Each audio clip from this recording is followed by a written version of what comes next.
카카오뱅크를 언제 팔아요? 얼마 팔아요? 이게 중요한 게 아니라 카카오뱅크가 첫날 상장할 때 생각보다 가격이 저조하게 나올지라도 카카오뱅크가 이걸 어떻게 입증하느냐에 따라서 향후 주가는 달라질 수도 있다. 네. 마치 저것처럼, 하이브처럼.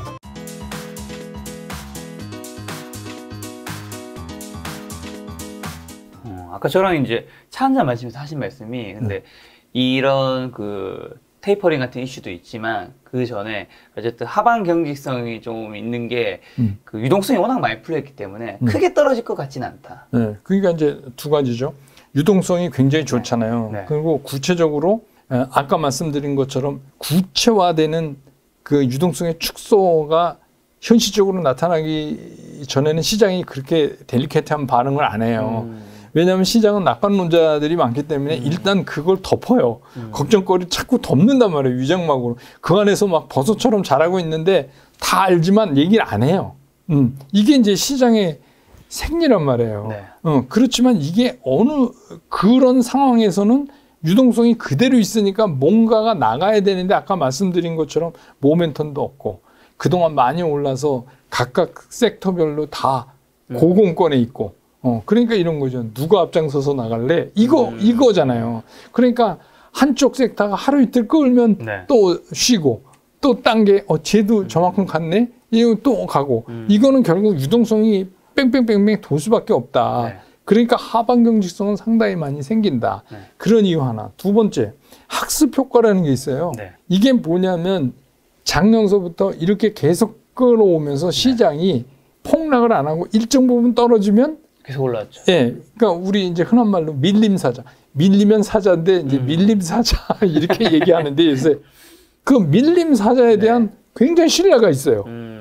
그래서 최근에 개인 투자가들의 흐름을 보면 지수가 올라가는 날은 매도하고 지수가 떨어지면 매수해요. 그게 뭐냐면 밀림 사자 아닙니까? 그러니까 그렇죠. 그런 거에 대한 학습 효과가 있기 때문에 하방 경직성은 굉장히 강해요. 네. 그래서 그런 상태가 당분간 좀 지속될 가능성이 있다. 뭔가 이 시장에 그걸 깨트려 줄 수 있는 수급에서는 깨트려지면 좀 우리한테는 뭐 좋은 거 아니지만 근데 깨트려지면 기회가 또 오는 거니까. 그러니까 이제 그런 부분에 문제. 그러니까 연준의 딜레마는 이거예요. 줄이긴 줄이되 어떻게 실물 경기가 살아나는 거랑 잘 이거를 연착륙을 시켜서 그렇죠, 끌고 그렇죠. 가느냐. 그렇죠. 근데 이제 변수가 하나가 나타났잖아요. 이게 뭐냐면 코비드19의 변이종이 나타난 거예요. 그러니까 이게 아주 골치 아프게 지금 생긴 거 아닙니까? 지금 테이프를 하기도 좀 그렇고. 네, 그러니까 이것도 못하고 저것도 못하고 그러니까 또 한쪽에서 또 항상 그렇게 주장하는 사람도 있지만 이제 스태그플레이션 얘기까지 나오잖아요. 그러니까 인플레는 계속되고 경기는 둔해지고 경기 상승은 이런 거 온다. 막 이제 이런 얘기까지 나오고 그러니까 연준은 아무튼 되게 골치 아플 거예요, 지금은. 그러니까 지금은 그 어떤 것도 없는 상태에서 그냥 옆으로 시장이 이렇게 흘러가는 그런 상황이에요. 아까 대선 얘기해 주셨는데 내년 대선을 앞두고 크게 오를 섹터가 지금 원전 건설 2개 정도 보고 계신 건가요? 그렇죠. 왜냐하면 이제 뭐 다른 것도 뭐 있을 수 있지만 저는 이제 2개를 대표적으로 찝는 이유가 있어요. 이유가 있는 게 뭐냐면 아시지만 이제 원전은 이미 소규모 그 원전 같은 기술을 우리나라가 세계 최고 기술을 갖고 있다는데 그러니까 쉽게 얘기하면 뭐 신도시의 열병합 발전소 캐파 정도 되는 거죠. 그러면 이제 그 유럽엔 이게 된 지 꽤 됐다 그래요. 그러니까 지역마다 그 소규모의 그 원자력 발전을 하면 일단 송전에 들어가는 거를 상당히 줄일 수 있어요. 송전을 하려면 전압을 올려야 되기 때문에 로스가 많이 나잖아요. 그러니까 이제 그런 부분들. 그 다음에 이제 님비도 좀 덜해요. 물론 뭐 우리 아파트 옆에 왜 짓냐 이런 건 있겠지만 그래도 그 지역을 커버하는 거니까 옛날처럼 저기 무슨 동해안 바닷가에서 해서 실제로는 서울 근처 공단으로 다 보내는 그런 건 아니잖아요. 그러니까 이제 그런 부분의 문제. 그래서 이거는 이미 우리가 감지할 수 있지만 이번 대선에서 이게 악의 포인트다. 그러면 이제 여기에 관한 여러 가지 정책들이 나올 수 있고 또 한 가지는 이제 건설인데 그건 뭐 여러분 잘 아시지만 이제 집값이 벼락같이 올랐다. 벼락거지가 됐다. 이런 건 뭐 이제 지금 얘기 나오고. 그렇죠. 그래서 뭐 여든 야든 모든 후보들께서 다 집을 많이 짓겠다. 심지어 뭐 한 분은 100만 원을 짓겠다고 그러신 분도 나왔잖아요. 더 많이 지었으면 좋겠어요. 네, 근데 도대체 임기 동안 집만 지시려고 이분은 네. 그럴 정도로 이게 이미 이슈화 됐고, 그렇죠. 그다음에 이제 이미 뭐 토목 이런 거 말고 하우징, 집 짓는 쪽에서 그 12개월 건설 네. 한 양으로는 지금이 최고예요. 그러니까 그 얘기는 뭐냐? 이미 공급이어야 된다는 걸 알았다는 거죠. 그래서 이제 그게 막 일어나기 시작을 네. 할 거예요. 그래서 이제 그런 거는 득표하기도 좋잖아요. 이 그렇죠. 집값이라는 게. 그렇죠. 근데 어느 후보가 그걸 안 건드리겠어요. 이거는 뭐 거의 공약 1, 예, 2호 중에 1, 하나일 것 2호 같아요. 중에 하나죠. 너무 지금 사실 네. 이번 정권 때 많이 높아져서 그래서 이제 저는 그 두 가지를 좀 주의 깊게 봐야 된다. 그리고 이거는 뭐 이 후보가 누구랑 뭐 대학 동창이다 이런 게 아니잖아요. 그렇죠. 이건 정책적인 네. 거예요. 그러니까 아직은 본격적인 정책에 대한 그게 안 들어갔어요. 왜냐하면 지금은 이제 여든 야든 이렇게 후보를 뽑는 거니까 되게 이제 막 인신공격성 이런 거 그렇죠. 늘 그렇거든요. 그때는 그러다가 여야의 이제 주자가 딱 결정이 되면서부터는 이제 엄청나게 정책 대결을 해야 그때부터 돼요. 메시지가 나오겠네요. 예, 예. 근데 뭐 예를 들어서 우리 국민 수준이 대표로 딱 양쪽의 주자가 결정됐는데도 나서 이중공격하면 오히려 역효과 날 가능성이 커요. 우리 국민 수준이 그 정도는 넘거든요. 네. 그러니까 그러면 이제 뭘 할 건데 그때부터 이제 신경이 정책적으로 넘어갈 거라는 거죠. 근데 그랬을 때에는 이 원자력 관련이나 건설 이게 상당히 빅 이슈가 될 가능성이 있어요. 그리고 또 시장에서 요즘에 사실 신문 보니까 메타버스 단어가 진짜 많이 보이더라고요. 유튜브에서도 그렇고. 요건 좀 어떻게 보면 누군가는 거품이라고 얘기할 수도 있을 것 같기도 하고. 어떻게 좀 보세요? 저도 이제 개인적으로는 좀 거품이라고 봐요. 왜 거품이라고 보냐면 메타버스가 나쁘다는 얘기가 아닙니다. 이게 메타 유니버스 준말 아니에요. 메타버스. 그러니까 가상의 어떤 세계 이런 말인데 우리가 이제 흔히 얘기하면 AR, VR. 요새는 이제 그걸 합성해서 MR 이렇게 이제 구축이 되는데 메타버스 안에를 보면 그런 거에 필요한 장비를 제조하는 군이 있고 또 하나는 이제 그거를 구현시키는 플랫폼을 하는 데가 있고 카테고리를 구분하자면 그다음에 마지막에는 거기에 뭘 실어 보내야 되니까 그 컨텐츠를 하는 데가 있어요. 그러니까 어떻게 보면 이 세 가지가 너무 광범위한 거예요.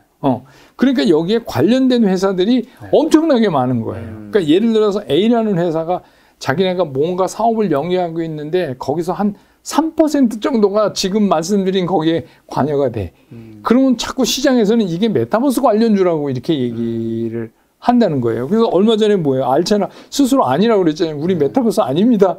그런 일이 왜 벌어지냐 하면 말하자면 이런 거예요. 전혀 아닌 건 아닌데 우리 전체로 하는 그 영어 캐파의 얘는 너무 일부분. 근데 이제 사람들이 메타버스가 앞으로 다가올 세계에 상당히 중요한 거라는 건 전부 공감을 하는데 그렇죠.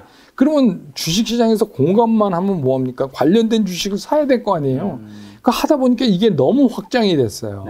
그래서 얘도 관련된 것 같고 얘도 관련된 것 같고 얘도 관련된 것 같고 근데 우리가 적어도 메타버스 관련주다 그러려면 그래도 뭐 한 10% 15% 그 전체 회사의 운용에서 그쪽에 차지하는 게 그 정도가 돼야 우리가 객관적으로 관련주다 이렇게 얘기할 수가 있는 거잖아요. 그러니까 지금은 어떻게 보면 메타버스에 대한 정의서부터 관련서부터 정리가 안 됐다. 그러면 이제 그럼 메타버스 해지 마냐? 그건 아니에요. 근데 이럴 때 이제 팁이 하나가 있어요.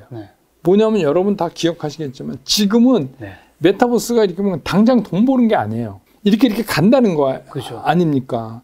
근데 만약에 이게 실제로 구체적인 수익화되기 직전이 되면 어떤 현상이 일어나냐면 대기업이 나타나요. 대기업이 나타나서 정리를 딱 시킵니다.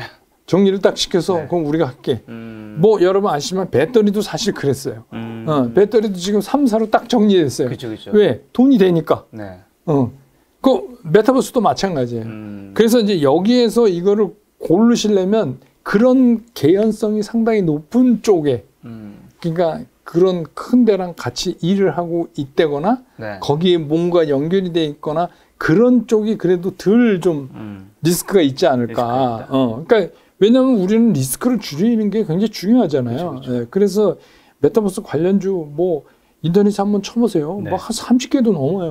그래서 진짜 뭐가 관련주인지를 잘 모를 네. 정도예요. 그러니까 뭐 서울 시내 식당 네. 중에서 김치찌개 하는 집 고르는 거나 거의 비슷하던지 그런 얘기 하는데 그러니까 그건 아무것도 아니라는 얘기나 동시에 똑같은 거잖아요. 근데 예를 들어서 김치찌개가 엄청난 거라고 정리가 되면 네. 어디가 하겠어요? 뭐 CJ 같은 데가 하겠죠. 딱 정리하겠죠. 네. 이 산업도 마찬가지라는 거예요. 이 산업도 그렇게 갈 개연성이 상당히 크다. 네. 그러니까 그 대신에 안에 구조는 한번 우리가 살펴볼 필요가 있다. 그러니까 그런 이제 장비 쪽에 한 축이 있고, 네. 그 다음에 플랫폼 축이 있고, 컨텐츠 축이 있다.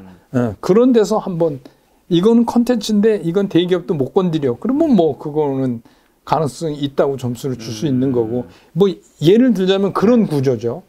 그래서 굉장히 앞으로도 괜찮을 것 같고 하는 이슈긴 한데 네. 아직 그렇게 정리가 좀 안 돼서 네. 심지어는 뭐 관련 종목으로 해당 지목받은 회사가 스스로 아니라고 공시를 할 정도로 이렇게 네. 되는 현상이니까 그거는 좀 알아두셔야 될 것 같아요. 그러니까 이게 네. 지금은 이런 쪽으로 좀 신경을 쓰시는 게 좋다. 이쪽은. 자, 곧 이제 카카오뱅크가 상장을 하려고 하는데, 사실 뭐 영상이 이제 올라갈 때 아마 상장을 했을 텐데, 그 이후에 카카오뱅크와 카카오의 주가는 좀 어떻게 보세요? 이제 이런 거예요. 우리가 상당히 많이 걱정을 했던 게 뭐냐면, 그 IPO 슈퍼 위크 이래가지고, 네. 지난달 말부터 이제 이번 주까지 이어지는 네. 원래는 카카오페이가 하기로 했던 거 아니에요. 엄청난 거를 시장에서 이제 이게 과연 어떻게 될까 이렇게 된 거죠. 네. 근데 이제 어떤 일이 생겼냐면 카카오가 막 올라가다가 카카오 페이에 덜컥 문제가 생긴 거예요. 그렇죠. 그 상장이 좀 연기되잖아요. 네. 그때 마침 이제 카카오가 조정에 들어갔어요. 그러니까 어떻게 보면 카카오는 이거를 이제 먼저 선반영, 그때 카카오가 무섭게 가서 네이버를 시가총액에서 이기고 막 그랬잖아요. 그렇죠. 3위까지 갔죠. 네, 그러다가 이제 그렇게 된 거예요. 네. 그런데 사실은 카카오 입장에서는 카카오뱅크 그리고 일주일 쉬었다 카카오페이 이름은 이 기간은 완전히 카카오 축제 기간이에요. 그렇게 이제 생각을 원래 했겠죠. 네. 카카오에서는 이 이벤트가 클래프톤이 갑자기 들어오면서 이상해져 버린 거예요. 얘는 또 뭐지? 네. 그 이상한 게 들어왔어요. 네. 근데 이제 여러분이 잘 아셔야 되는 게 지금 이제 고객 예탁범을 보면 이번에 한 70조 네. 했다가 뭐 이렇게 왔다 갔다 이렇게 해서 늘었다 줄었다 막 하잖아요. 네. 그렇게 되는 이유 중에 하나가 뭐냐면 그게 이제 청약 자금이에요. 네. 근데 옛날엔 좋은 주식 사서 내가 주주 돼 갖고 주가 올라오면 팔아야지 이렇게 생각했는데 요새는 피만 먹고 가야지 이게 더 커졌어요. 부동산을 말하면 난 그냥 IPO 피만 먹고 가야지 이런 사람들이 늘어나니까 자금도 성격이 그런 자금의 성격이 들어왔다가 가는데 네. 예를 들면 카카오페이가 그대로 했으면 클래프톤에서 청약 환금 환불 받는 날 바로 청약이 마감이 돼요. 네. 그럼 무슨 얘기냐면 그거 예를 들어서 레버리지 이렇게 해서 끌고 온 돈은 네. 상장이 돼야 갚을 거 아닙니까?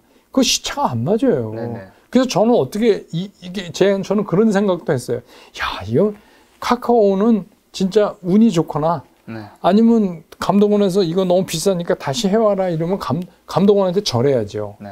제가 만약에 카카오의 담당 임원이라면 도시락 싸가지고 다니면서 이거 좀 빠꾸 좀 놔주세요 하죠.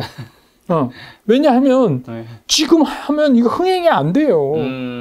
그러면 차라리 뒤로 밀리면 그렇죠. 9월이나 10월에 장조 올 때 하면 딴 경쟁자 없이 하면 네. 괜찮을 수 있잖아요. 그러니까 이미 그 카카오뱅크도 카카오가 가격이 수렴하고 있다. 이번에 이제 알았지만 IPO가 점점 시들시들해지잖아요. 네. 그래서 이제 모든 게 그렇지만 네. 원시 시장이 돈 벌기 좋은 거죠. 이게 이제 가면 갈수록 돈 벌기가 점점 그렇죠. 경험치가 쌓여서 어려워지는 거죠. 그래서 이미 이제 뭐 카카오뱅크에 대한 거는 카카오가 수렴하고 있다. 다만 카카오뱅크는 이런 거예요. 카카오뱅크 얘기는 이런 거 아니에요. 우리는 일반 은행이 아니야. 그 얘기 아니에요. 네. 그리고 이거를 높다고 생각하는 사람, 니네가 무슨 인터넷 뱅크고 뭐고 니네도 은행 맞잖아. 이렇게 얘기하는 거잖아요. 그러면 카카오 뭐 그룹이라면 카카오가 네. 갖고 있는 이 플랫폼에서 갖고 있는 엄청난 잠재력을 과연 카카오뱅크가 어떻게 해결해 줄 수 있느냐. 그거는 카카오뱅크가 입증해야 돼요. 저는 그렇게 보는 거죠.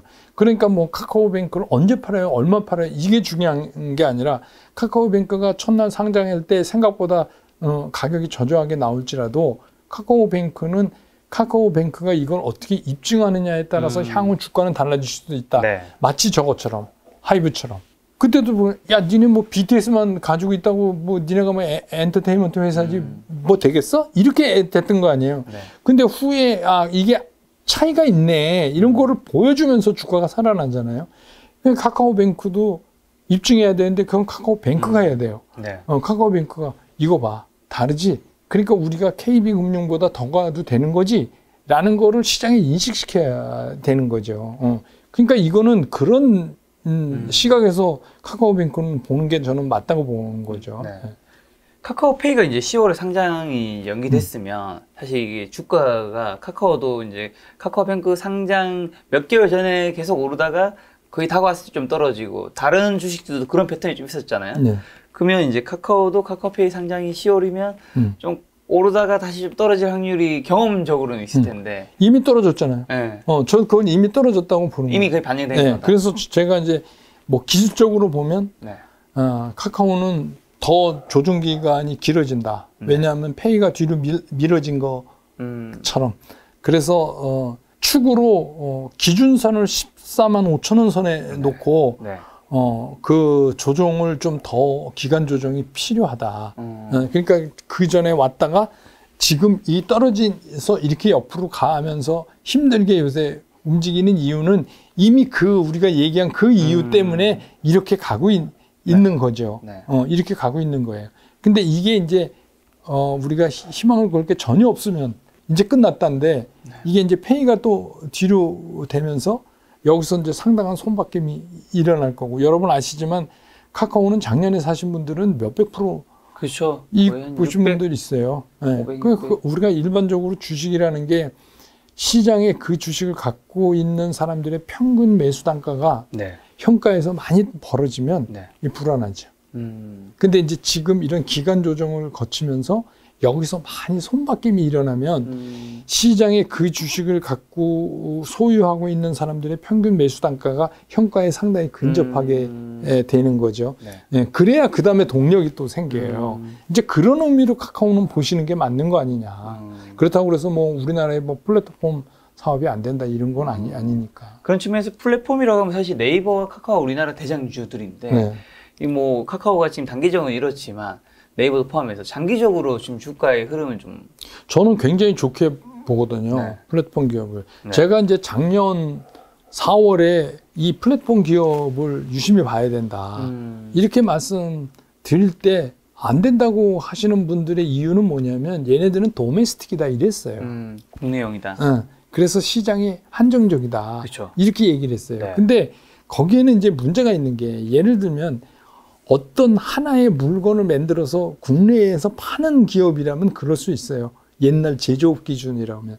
근데 얘네 플랫폼이라는 거는 그렇지가 않거든요. 요새 느끼시지만 너무 확장을 해서 그렇죠. 모든 영역을 언제라도 들어가고 다 가질 수 있어요. 네. 그러니까 이제 그 다음에 안 된다고 또 의견을 내시는 분들이 이유로 드는 게 뭐냐면 독점 규제. 쉽게 얘기해서 맞아. 얘네가 다 먹으면 이거를 그냥 두겠느냐. 근데 그것도 이제 생각을 해보셔야 되는데 독점 규제는 맞아요. 근데 독점 규제라는 거에 정의를 내리려면 그것 때문에 누군가 손해본 사람이 있어야 돼요. 일반인이 누군가가 손해를 봐야 돼요. 네. 근데 예를 들어서 은행 업무를 쉽게 하고 뭐 대출을 쉽게 하고 뭘 안 가도 되게 편하게 하고 해놓으면 누가 손해를 받냐는 거를 입증해야 되잖아요. 기존 은행들? 그렇죠. 네. 그러면 그거는 공정위가 나서서 구닥다리 동업자를 보호하는 거지 그거는 공정위가 아니죠. 그러니까 우리가 옛날에 뭐 이런 거 있잖아요. 택시기사하고 네. 많이 카카오에서 타단가요? 타다. 부딪혔던. 그거는 구체적으로 피해보는 사람이 있잖아요. 있죠. 그러니까 그거랑은 좀 다른, 그러니까 빨리 접었잖아요. 그거랑은 다르다는 거예요. 그러니까 뭐 미국 페이스북도 뭐 네. 재판에서 뭐 그런 얘기 또 나왔었잖아요. 그러니까 이거를 입증하기가 보통 어려운 게 아니라는 거죠. 구체적으로 누가 손해를 그럼 봤냐라는 걸 입증해야 되는데 카톡 쓰시죠. 네, 쓰죠. 그 전에 우리 문자 보낼 때 돈 냈잖아요. 맞아요. 그래서 카톡 쓰시니까 기분 나쁘시던가요? 아니잖아요. 통신사는 싫어했죠, 그때. 통신사 싫어했죠. 네. 그러면 이제 그거나 마찬가지죠. 그러니까 그거는 앞으로 우리가 그 IT가 아주 일상생활에 파고드는 세상으로 그런 가는 데에 네. 당연하게 우리가 거쳐가야 되는 네. 일이지, 그거를 구식 동업자를 보호하는 측면에서 이걸 공정하게 한다라고는 네. 설득력이 떨어져요. 그러니까 그런 문제에서 보면은 네이버나 카카오는 굉장한 파괴력을 가진 회사죠. 이렇게 그런데 굉장히 많이 오르기도 했잖아요. 오르기도 이럴 했지만 때 담아도 되나요? 저는 괜찮다고 보는 거예요. 굉장히 긴 호흡으로 보시면 네. 내 포트폴리오에 적어도 이쪽은 네. 있어야 한다. 있어야 된다. 있어야 하는 주식이다. 저는 이제 삼성전자도 그렇게 봐요. 그러니까 삼성전자가 못 오르고 곰바우 짓을 하고 어쩌고 저쩌고 해도 그 우리나라 주식을 매매하면서 포트폴리오에 난 삼성전자가 그래서 한 주도 없습니다. 이거는 좀 아닌 것 같아요. 아주 그 규모를 얼마큼으로 하느냐의 문제지, 네. 일부는 이건 갖고 있어야 하는 거 아니냐. 삼성전자 같은. 그러니까 우리가 그냥 맨날 짧게만 매매할 수 없잖아요. 네네네. 긴 호흡으로 봤을 때. 네. 그리고 삼성전자는 월봉을 보셔야 돼요. 네. 이거는 1년에 2번 움직이면 잘 움직이는 거 아닙니까? 이미 그렇게 됐고, 이미 이 회사의 성격이 아주 착한 채권이 돼버렸어요. 은행 금리보다 훨씬 높게 배당도 주고, 거기에 운이 좋으면 시세 차익도 없고. 그렇죠. 그러니까 어떻게 보면 굉장히 착한 채권화되어 있는 그런 주식이란 말이에요. 네. 근데 그거를 한 주도 안 가지고 있다? 그거는 좀 아닌 것 같아요. 물론 뭐 어디서 얘네가 뭐 한대 이래가지고 네. 우리 흔한 말로 이렇게 귀동냥해서 해갖고 막 며칠 상한가 쳤다가 내리박는 거만은 못할 수도 있지만. 그렇죠, 그렇죠. 근데 그건 그만큼 리스크가 있잖아요. 그렇죠. 네. 그럼 아까 그 카카오 관련해서 나왔던 은행 쪽에서는 뭐 KB금융은 아니면 신한지주, 뭐 하나금융지주 이런 속한 기존의 은행들은 저는 이제 이런 거죠. 그러면 이게 네. 기존의 이제 은행주 같은 경우도 이제 이번에 상당한 충격을 받을 거예요. 네. 그 기존의 은행주가 상당히 변할 거예요. 네. 그런 입장에서 본다면 기존의 그 금융 지주도 보험과 함께 우리가 좀 신경 써야 된다. 그다음에 이제 두 번째 기다리는 게 금리잖아요. 네. 어쨌든 미국보다는 우리나라 금리를 먼저 올릴 것 같다는 느낌을 그 부분에서 받잖아요. 그렇게 그런 입장에서 본다면 금융도 괜찮다. 네. 금융지주도. 네. 그렇게 보는 거죠. 장기적으로 괜찮다는 건가요? 아니면 단기적으로 일단 괜찮다는 건가요? 뭐 적어도 올해를 넘어가면서까지는 네. 괜찮게 봐야 되는 거 아니냐. 그거는 이제 새로 출발한 인터넷 은행들이 어떻게 하느냐에 따라서 이제 정리가 되겠죠. 역시 아니더라. 네. 구간이 명간이다 할 수도 있고, 네. 역시 다르구나 할 수도 있고, 그렇겠죠. 이제 어쨌든 지금 확진자 수가 늘어나고 있지만 치사율은 줄어들고 있고, 뭐 백신도 맞고 하면서 이제 확진자 수가 줄어들면 아까 말씀하신 보복 소비들이 늘어날 텐데 관련된 게 결국에는 뭐 항공, 호텔, 레저 이쪽 쪽인 거잖아요. 백화점까지. 네네. 이런 쪽은 좀. 그거 저는 좋게 봐요. 그것도 일종의, 그러니까 어떻게 보면 지금이 보복 소비, 그러니까 리오프닝에 관련된 거를 살 수 있는 찬스다. 네. 근데 이제 계속 말씀드리지만 살 수 있는 찬스라고 해서 오늘 들어가서 덜컥 다 사는 그런 방법이 아니라 네네. 이거를 진짜 내가 총 10주 살 돈이 있다면 한 주씩 끊어 사는 한이 있어도 근데 지금은 굉장히 여유롭게 살 수가 있죠. 왜냐하면 다시 이제 코로나 이게 다시 뭐 확산되고 이러니까. 근데 이게 그렇잖아요.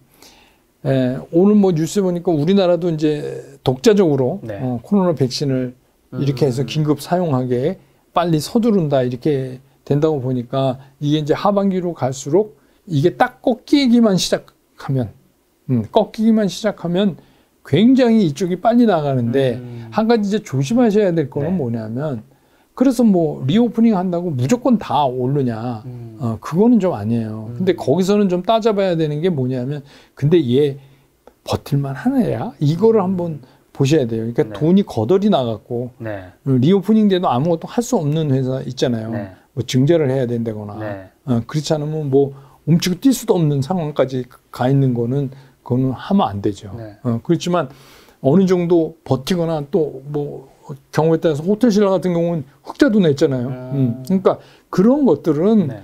리오프닝이 되면 추가적으로 더 좋아질 수 있다 이렇게 판단할 수 있는데 지금 보니까 아 얘네 뭐 증제 안 하면 못 버티겠네 이 정도 되면 이건 얘기가 좀 달라지는 거죠. 네. 그거는 좀 구분하셔야 될 것 같아요. 새롭게 많은 소비자들이 들어오기 전까지 버틸 수 있는 정도의 네, 뭔가 그런 걸 재무제표에서 봐야 된다는 그렇죠. 거죠. 예, 예.